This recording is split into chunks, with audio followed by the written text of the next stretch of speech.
Flop show' গোটেই সকলোৱে জানে এতিয়া ভাৰতবৰ্ষত। আৰু আমি দেখিবলৈ পাইছোঁ যে ভাৰতবৰ্ষৰ আটাইতকৈ দুৰ্নীতি হোৱা এটা মানে স্কিম হ'ল জল জীৱন মিছন। আৰু জল জীৱন মিছন ভাৰতবৰ্ষৰ আটাইতকৈ উত্তৰ প্ৰদেশত বেছি দুৰ্নীতি হোৱা বুলি অভিযোগ পোৱা গৈছে। আৰু দ্বিতীয় স্থানত অসমত বিজেপি চৰকাৰ আছে, অসমত মুখ্যমন্ত্ৰী হেমন্ত বিশ্ব শৰ্মা ডাঙৰীয়া আছে, অসমত জল জীৱনৰ দায়িত্বত আছে জয়ন্ত মল্ল বৰুৱা ডাঙৰীয়া। আৰু জয়ন্ত মল্ল বৰুৱা ডাঙৰীয়া তেওঁ কেনেকুৱা চৰিত্ৰৰ মানুহ সেইটো আপোনালোকে দেখা পাইছে যে গৰু চোৰ তেওঁ নাম পাইছে। আৰু তেওঁৰ স্কিমবিলাকৰ পৰা কেনেকৈ ধন সংগ্ৰহ কৰিব পাৰে জল জীৱন মিছন সেইটোহে তেওঁলোকে কাম কৰিছে। আৰু JJM মানে আমি নামাকৰণ কৰা হৈছে, আপোনালোকে দেখিছে জয়ন্তৰ জেপত মানি, আমি এই শ্লোগানত লগাইছোঁ JJM মানে জয়ন্তৰ জেপত মানি কোটি কোটি টকা তেওঁলোকে দুৰ্নীতি কৰিছে। আৰু এই স্কিমটো আপোনালোকে দেখা পাইছে।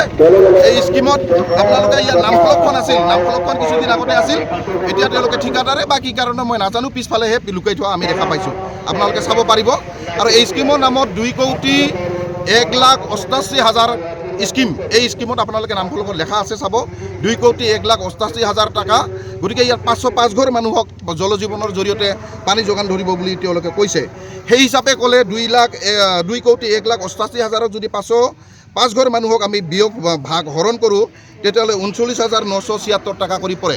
প্ৰত্যেক ঘৰ মানুহৰ বিনিময়ত 39,000 অৰ্থাৎ 40,976 টকা মানে মই মোটামুটি আপোনালোকে 40,000 টকা এঘৰ মানুহক পানী যোগান দিব বুলি কৈ তেওঁলোকে খৰচ কৰিল, কিন্তু কাম হৈ উঠা নাই আৰু মানুহে পানী পোৱা নাই। এইটো একান্তভাৱে দুৰ্নীতি, আৰু দুৰ্নীতি কৰাৰ কাৰণে জল জীৱন মিছন আঁচনি কৰিছে।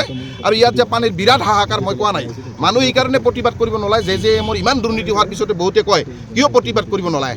আচলতে পানী আমি বিকল্প ব্যৱস্থা হিচাপে আমাৰ ঘৰে ঘৰে পানী আছে, চৰকাৰে য'ত দিব লাগে তাত নিদি এনেকুৱা স্কিম কৰিছে। যদি কোনো ৰকম এটা বা দুটা দিন এটা মাহ পানী দিয়াৰ পিছত বন্ধ হ'লেও মানুহ প্ৰতিবাদ কৰিব নাহে, কাৰণ আমাৰ বিকল্প ব্যৱস্থা আমাৰ ঘৰত আছে। সেইকাৰণে JJM দুৰ্নীতি হোৱাৰ পিছতো মানুহে শ্লোগান দিব নাহে, মানুহে প্ৰতিবাদ কৰিব নাহে, এইটো হ'ল মূল সমস্যা। গতিকে মই আপোনালোকৰ জৰিয়তে আজিৰ তাৰিখত সংবাদ মাধ্যমৰ জৰিয়তে অনুৰোধ ৰাখিছোঁ JJMৰ জৰিয়তে জয়ন্তৰ জেপত মানি এই কথাটো হয় আৰু এই দুৰ্নীতি বন্ধ কৰিব লাগে। আৰু যি চৰকাৰে পইচা খৰচ কৰিছে মানুহক পানী দিয়াৰ নামত পানী যোগান ধৰিব লাগে। আৰু চৰকাৰখনৰ বৰ্তমান সময়ত দেখা পাইছে যে আইন শৃংখলাৰ ব্যস্ত দেখা পাইছে।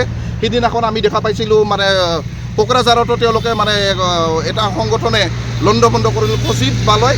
এতিয়া কাৰ্বি আংলঙতো আমি দেখা পাইছোঁ গোটেইবিলাকৰ আইন শৃংখলাৰ পৰা সকলোবিলাক ব্যৰ্থ দুৰ্নীতি আৰু ব্যৰ্থতাৰে এখন চৰকাৰ। এই চৰকাৰখনৰ পৰা আমি পৰিত্ৰাণ বিচাৰিছোঁ আৰু আপোনালোকৰ জৰিয়তে এই সঁচা কথাখিনি যাতে ৰাইজৰ ওচৰত যায় তাৰ বাবে আমি অনুৰোধ ৰাখিছোঁ। কি কৈছিল ছাৰ?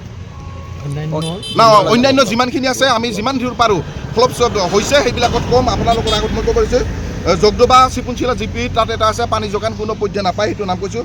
চাকোপাৰা দ্বিতীয় খণ্ডত দুদিনমান আগতে হৈছে, তাতো পানী যোগান ইয়াত নাপায়। আৰু দনকিনামাৰীৰ পানী যোগান আঁচনি বন্ধ, তেওঁলোকৰ তাতে পানী নাপায়। চৌৰাগুৰিত এটা আছে, তাত পানী নাপায়।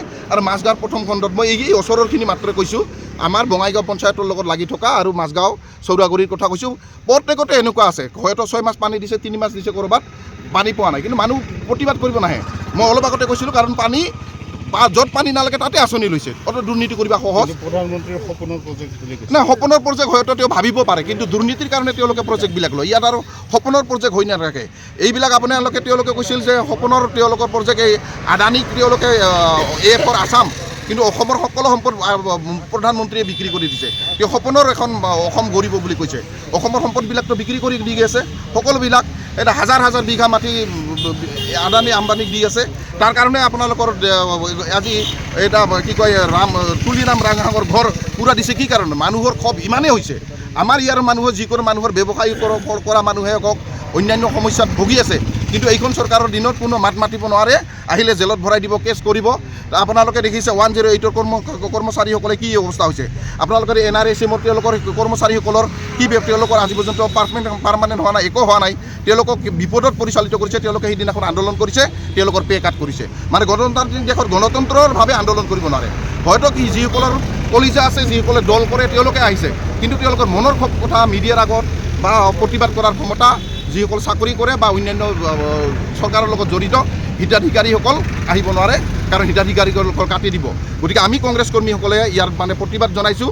আমি কংগ্ৰেছ কৰ্মীসকলে নহয়, সকলো মানুহে আছে, কিন্তু আমি আগবাঢ়িব লাগিব। আৰু আপোনালোকে কোৱা নিচিনা প্ৰত্যেকটো অনুষ্ঠানত আমাৰ এই MGNREGA মহাত্মা গান্ধীৰ নামত যি গ্ৰাম্য নিয়োগ নিশ্চিত আইন বাতিল কৰিছে, তাৰ নামতো আমি অহা 2 দিনৰ পিছতে প্ৰতিবাদ কৰিম। জল জীৱনৰ যিসকল ঠিকাদাৰ আছে তেওঁলোকেও কিন্তু প্ৰতিবাদ কৰিছে। জল জীৱন মিছনৰ ঠিকাদাৰসকলে প্ৰতিবাদ কৰিব, কিন্তু কম। তেওঁলোকে প্ৰতিবাদ যিমান কৰিব লাগিছিল পাৰ্চেণ্টেজ লৈ পইচা লৈ তেওঁলোকে কাম কৰিছে।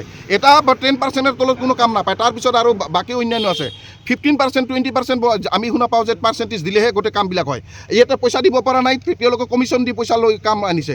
গতিকে চৰকাৰে এওঁলোকক ঠিকাদাৰসকলক দাবী কৰিব নহ'লে আপোনালোকে কাম কৰক, কাৰণ তেওঁলোকে ইতিমধ্যে পইচা লৈছে। সেইকাৰণে চৰকাৰে দাবী দিব নোৱাৰে। আৰু জল জীৱন মিছনৰ যিসকলে ক্ষুদ্ৰ ব্যৱসায়ী আছিল, ক্ষুদ্ৰ ঠিকাদাৰ আছিল, তেওঁলোকৰ অৱস্থা পানী নচৰা অৱস্থা, যেটা কওঁ এটা পানীত নচৰা অৱস্থা, সেই নিচিনা হৈছে। গতিকে তেওঁলোকৰ দুখিত, কিন্তু তেওঁলোকে মুখ খুলি নকয় সকলোৱে যে আমি পাৰ্চেণ্টেজ লৈ কাম লৈছোঁ, এইকাৰণে আমি, আৰু চৰকাৰে তেওঁলোকক দাবী জনাব নোৱাৰে। সেই কথাটো নিশ্চিত যে দুৰ্নীতিৰ এইটো বাহা যে মানে জয়ন্ত মল্লৰ যে পদ মানি এই কথাটো আৰু কোনো দ্বিমত নাই। আৰু জয়ন্ত মল্ল পদত্যাগ কৰক, পদত্যাগ কৰক, জয়ন্ত মল্ল বৰুৱা পদত্যাগ কৰক।